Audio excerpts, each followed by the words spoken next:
Yun, what's up guys? Ito na naman tayo sa mundi nating vlog. Umaga na. Papakain muna tayo ng manok. Yung mga alaga ko. Ito, mga sweaters ko. Saka tornado.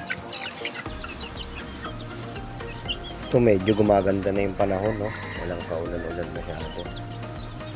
Makulimlim lang talaga. Silip muna tayo sa mga tanim natin dito. Mga gulay, kamatis, saluyot, saka mga sili, bell pepper, yan, kalamansi, saka papaya. Ito yung kalamansi sa sili ko, kamatis ko.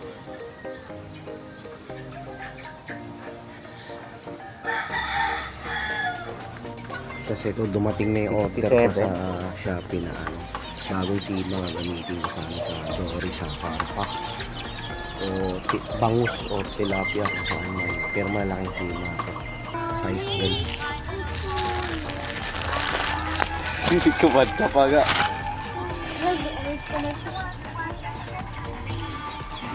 Yan, prepare na natin yung sima, gagamitin natin yun para mamaya sa fishing.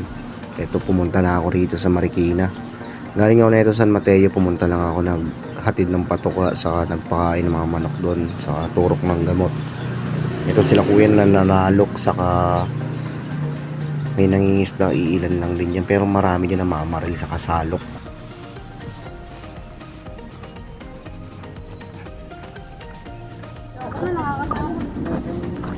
Naku, dilaw na dilaw. Dalang yan. Nakakutang ngayon eh. Ha? Nakakutang ngayon.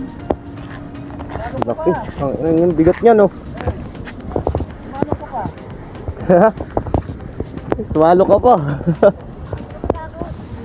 Pinilit ka lang naman eh. Malaki yung karapan niya.